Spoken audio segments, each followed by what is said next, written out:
gente viu a relação entre bias e variância no treinamento, e a gente tinha visto que uma forma de reduzir o overfit, uma forma de diminuir o erro de variância é usando regularização. Então, de uma forma bem simples de fazer uma introdução à regularização, e a gente tinha visto que existe o trade-off entre o bias e a variância. Então a gente pode tentar encontrar o modelo ótimo, reduzindo as duas fontes de erro, encontrando o nosso conjunto de parâmetros, o nosso modelo que tem o erro mínimo. E a gente viu que a tendência é que à medida que a gente aumenta o erro de variância, a gente diminui o bias, e na medida que a gente aumenta o bias, a gente reduz a variância. Então a ideia é, a regra da regularização é, se a gente está com um erro alto de variância, a gente está com overfit, então a gente tenta inserir um bias ou viés dentro do modelo para tentar diminuir o impacto dessa variância, diminuir o overfit dele. A gente insere propositalmente um erro de viés dentro do modelo. E aí a ideia da variância é tentar inserir esse erro para diminuir. A ideia da regularização é tentar inserir esse erro para diminuir o erro de variância. Então, por exemplo, a gente tem dois pontos e tem um modelo que se ajusta a esses dois pontos. Esse modelo está totalmente ajustado a esses exemplos. Então, a ideia da regularização é a gente inserir um ruído, a gente insere um bias para a gente não se ajustar totalmente a esses dados.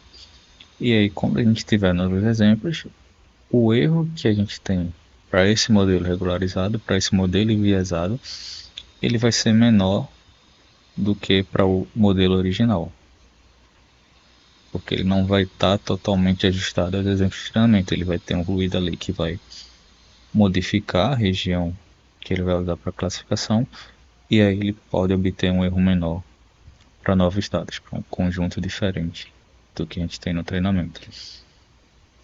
E aí duas formas comuns de regularização é a regularização laço e a ridge. Então, essa regularização também são chamadas de L1 ou regularização L2. E aí a ideia é, a gente usa o conjunto de pesos, a gente usa o conjunto de parâmetros e soma esse termo adicional à nossa função de custo. E aí, quando o custo ele estiver muito reduzido, quando a gente tiver um ajuste muito alto do nosso modelo em relação ao dataset de treino, a gente vai ter um termo adicional que aumenta esse custo e depende do conjunto de parâmetros que a gente tem. Então, na regularização L1, a gente vai ter o módulo do somatório dos pesos. Então, para essa regularização, a ideia é, quando a gente tiver um modelo que está sendo otimizado, que está com um custo muito baixo, a regularização L1 ela vai tender a minimizar os valores dos pesos também. Então, é levar os valores do peso para zero.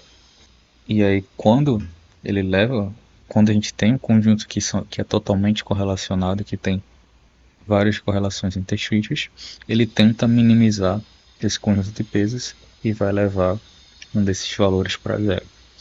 Por isso que a regularização L1 também é utilizada quando a gente quer selecionar features que são relevantes dentro do nosso modelo.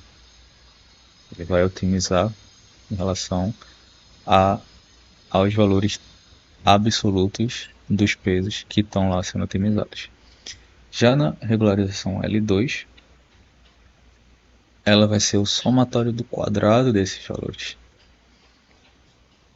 Então, ao invés de otimizar diretamente pelo valor absoluto, ela vai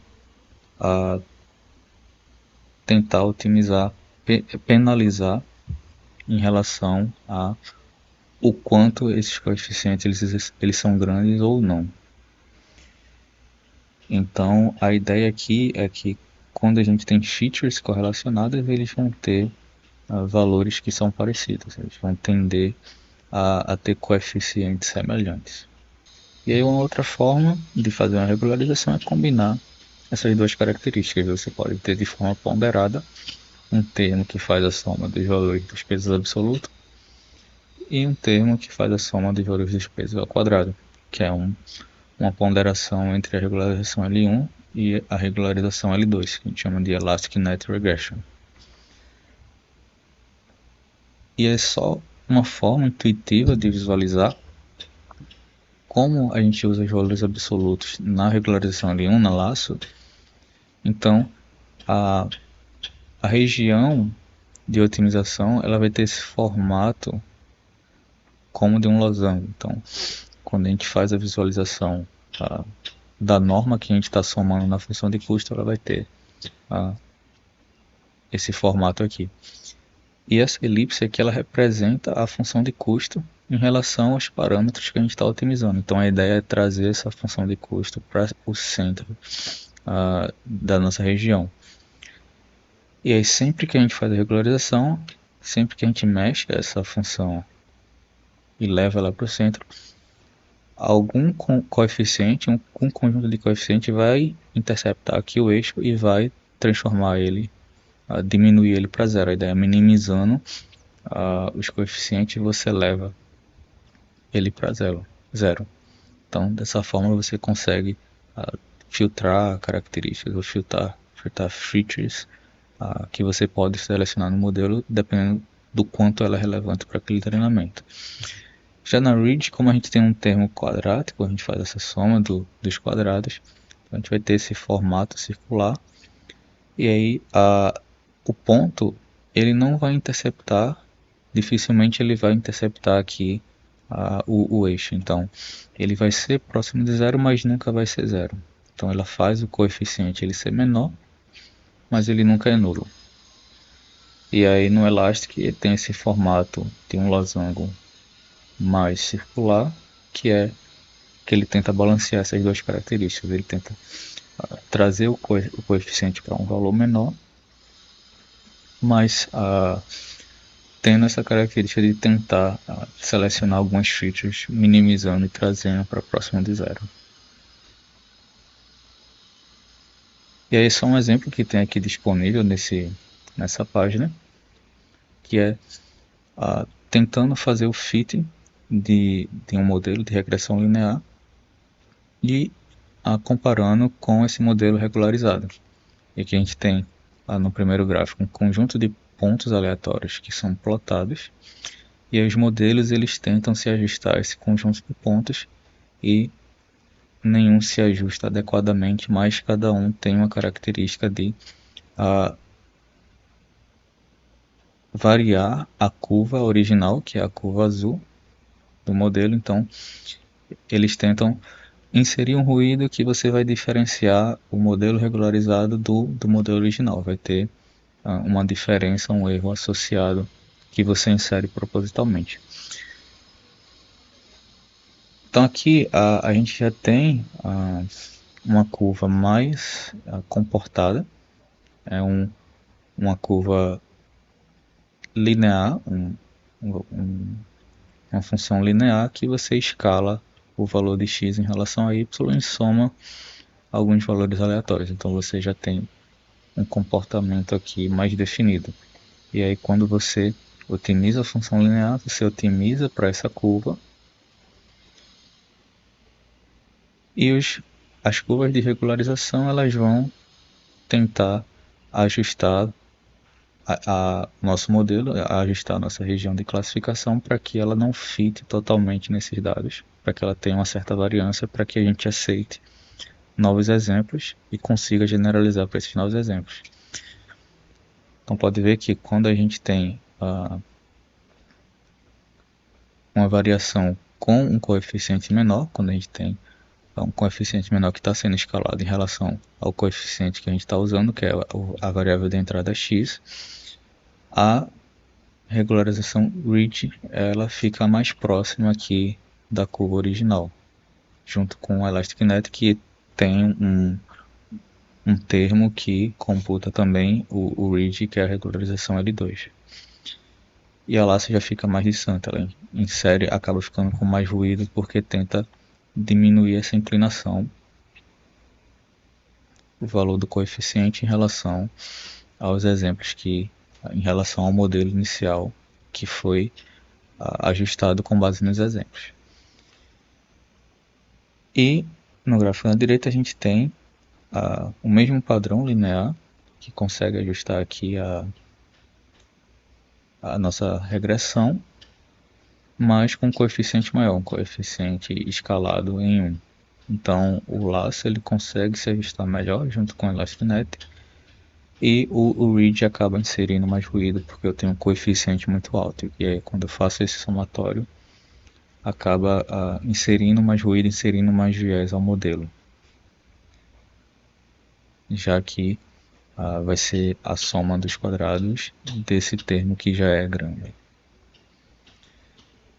E uma outra forma que a gente tem de controlar o nível de overfitting é parando o treinamento com base no erro que a gente está obtendo de validação e no erro que a gente tem no conjunto de teste. Então, aqui no gráfico a gente tem a relação de acurácia com épocas que são as iterações que a gente faz no treinamento, e aí a gente pode avaliar a acurácia de teste e a acurácia de treinamento. Então, na medida que a acurácia de treinamento ela for aumentando, à medida que eu for treinando, a acurácia de treinamento ela vai aumentar, porque o modelo está se ajustando melhor àquele conjunto de dados. Mas a ideia é que durante o treinamento, a acurácia de teste ela também vai aumentar. Então, em algum ponto, quando a gente começar a ter overfitting, a acurácia de treino ela vai continuar aumentando, mas a acurácia de teste vai começar a diminuir. Então, quando a acurácia de teste começa a diminuir e a acurácia de treino continua aumentando, então é um indício de que a gente está tendo overfitting. E aí a gente para o treinamento nesse ponto em que a gente percebeu que a acurácia de teste não melhorou mais. E a gente pode visualizar essa parada antecipada, o early stopping, como uma forma de regularização, porque a gente está parando o treinamento para que o modelo ele não chegue no overfitting. Uma outra forma de regularização é o dropout. Então, basicamente, a gente penaliza o modelo desligando alguns neurônios, fazendo drop de alguns neurônios. Então, é muito usado para modelos de redes neurais, que a gente tem os neurônios definidos, e o dropout ele vai ser aplicado em cada camada. Então, a ideia é que a gente tem um modelo, que a gente definiu uma arquitetura com um conjunto de camadas, um conjunto de neurônios para cada camada, e a cada iteração a gente vai aplicar em uma certa camada o dropout e ele vai desativar esses pesos durante o treinamento. Então, como o treinamento é realizado com backpropagation utilizando os gradientes, a gente vai desligar a influência desses gradientes durante o treinamento. Então é como se a gente estivesse treinando um novo modelo a cada iteração. E esse desligamento ele vai acontecer para um conjunto específico neurônio com uma probabilidade P. Então, a cada iteração, o neurônio ele vai ter essa probabilidade P de ser desativado e não influenciar no treinamento. E dessa forma a gente está fazendo com que o modelo ele aprenda intuitivamente a partir de uma média de diferentes modelos. Então, quando a gente desliga o neurônio, a gente está treinando um modelo diferente, a gente liga, a gente tem esse neurônio e o modelo está alterado, a gente vai ter outra influência. E aí, quando a gente vai fazer a inferência, a gente não desliga mais os neurônios, mas a inferência ela vai ser ponderada com base nessa probabilidade P que a gente usou para fazer o dropout. E aí são só exemplos de formas de regularização, de formas que a gente tem de alterar a característica do treinamento inserindo propositalmente ruídos para que a gente não tenha um sobreajuste do modelo, a gente não tenha um overfit. Então essas técnicas de regularização elas são bem adequadas quando a gente está tendo overfit do modelo, quando a gente tem um dataset muito pequeno. Então se a gente tem um dataset muito pequeno, o risco de ter overfit é muito grande. Então a gente já sabe que tem que usar alguma técnica de regularização para inserir ruídos ao longo do treinamento e evitar o sobreajuste muito rápido do modelo.